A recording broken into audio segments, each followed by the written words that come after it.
Halo Sobat Diskus, kali ini kami akan membagikan pengalaman kami untuk mengirim ikan-ikan diskus ini ke pelanggan kami.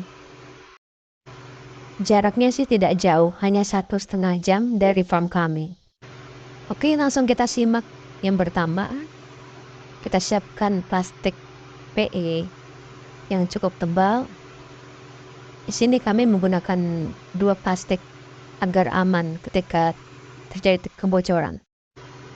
Karena ukuran diskus 1,5 in, jadi kami hanya memasukkan 2 ekor ikan diskus saja dalam plastik ini.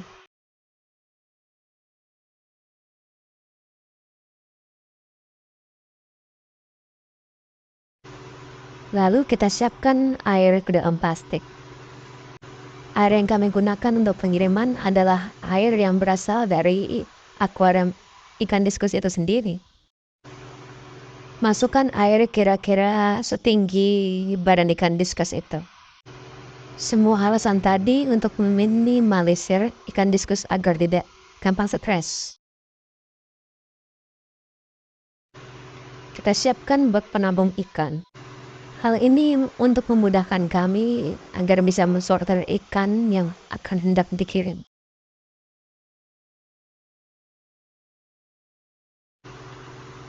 Ini dia bagian yang cukup sulitnya. Ikan diskus dengan ukuran seperti ini masih sangat lincah, jadi cukup sabar untuk bisa menyerap ikan-ikan ukuran seperti ini. Dikarenakan pergerakan ikan diskus yang sebenarnya tenang, jadi mau gak mau untuk menyerapkan juga kita harus mengikuti gaya berenang mereka. Dikarenakan cukup menguras waktu, mari kita bahas yuk apa aja yang ada di dalam kolam pembesaran ini. Di sini kami menggunakan 2 spon filter dan juga pompa untuk memfilter air yang naik ke atas talang. Sebenarnya cukup kalau hanya menggunakan 2 spon filter, namun kita harus ekstra untuk membersihkan air seperti mensifon lalu mengganti air itu sendiri. Dikarenakan waktu saya yang sedikit sulit, akhirnya saya juga kembali menggunakan pompa filter untuk jaga-jaga saja ketika akuarium memang benar-benar sudah kotor. Pompa kami nyalakan. Di kolam pembesaran ini range waktu makan ikan sehari 3 kali. Dikarenakan posisi saya yang sedang WFH, jadi untuk waktu makannya sebelum jam kerja, jam makan siang, dan setelah jam pulang kerja. Oh iya, sebelum dikirim, kami juga mempersiapkan diskus untuk kami puasakan.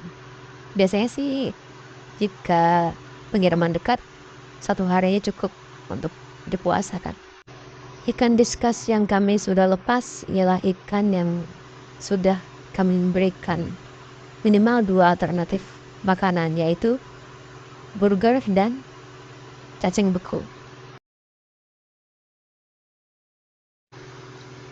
Dikarenakan baskomnya yang kecil, jadi ya sedikit-sedikit dulu kami tuangkan. Dari sini kita juga bisa mensortir kira-kira jika ikannya terambil ukurannya jomplang, maka ikan bisa kita kembalikan lagi ke akuarium. Maaf di sini terpotong-potong karena di beberapa waktu video sering tertutupi oleh punggung saya, jadi lebih baik saya potong. Satu persatu ikan kami angkat dengan menggunakan tangan agar lebih mudah saat dimasukkan kantong plastik. Setelah itu siapkan oksigen.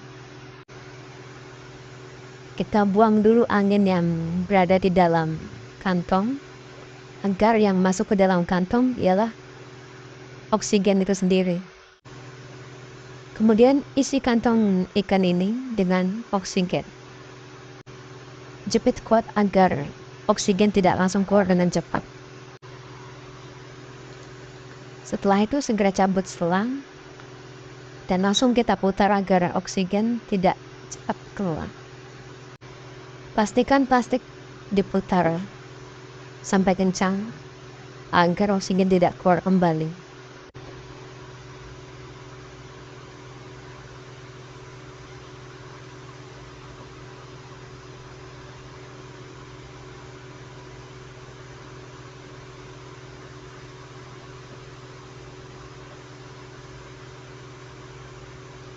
Putar sebaik mungkin sampai plastik yang berputar terlihat seperti memonde. Siapkan karet. Di sini yang saya gunakan 3 buah karet. Lalu ikat plastik dengan karet tersebut. Mungkin nanti detailnya akan kami siapkan videonya di video selanjutnya. Cara mengikat plastik ikan ini agar ikatannya kuat.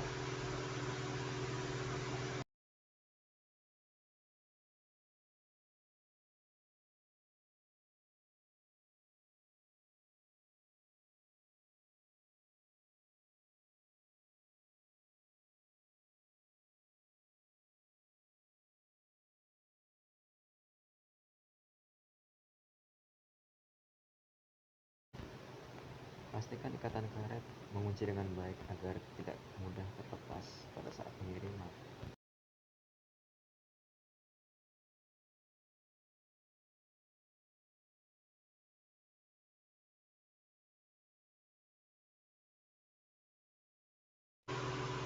Nah, dikarenakan ikan diskus yang ini ukurannya lebih besar dari yang tadi, yaitu sekitar 2 inch, jadi kami menggunakan plastik yang hanya berisikan 1 ekor ikan.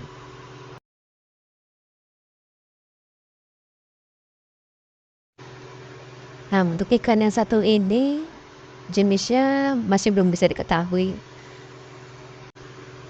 di mana breeder sebelumnya lupa indukan dari Cyanalaf discus ini. Jadi saya menyebutnya ya ikan discus hybrid saja yang berwarna merah. Jujur ini adalah pengalaman pertama kami kirim ikan selama 1,5 jam dengan menggunakan motor. Kebayang sih pasti guncangannya kencang banget. Cuman pesan dari breeder sebelumnya, gak usah khawatir karena jika ikan terguncang justru akan mendapatkan oksigen. Apalagi nanti rencananya saya taruh di box belakang motor, jadi otomatis kencang banget goyangannya. Ya semoga gak kenapa-napa ikan. Yang pasti kami siap bertanggung jawab jika ada resiko yang buruk terjadi. Jadi nantinya ketika COD, saya juga harus melihat kondisi ikan ketika saya berikan kepada pemilik kami. Jadi untuk stok kami tidak jual sepenuhnya, tetapi kami sisakan beberapa ikan agar jika terjadi apa-apa kami masih punya stok. Ini adalah salah satu komitmen kami untuk menjaga hubungan kami kepada pelanggan kami. Dan juga kami pasti memberitahu kondisi dari ikan tersebut apa adanya. Jika memang tidak tahu jenisnya ya kami beritahu, memang kami tidak tahu jenisnya apa.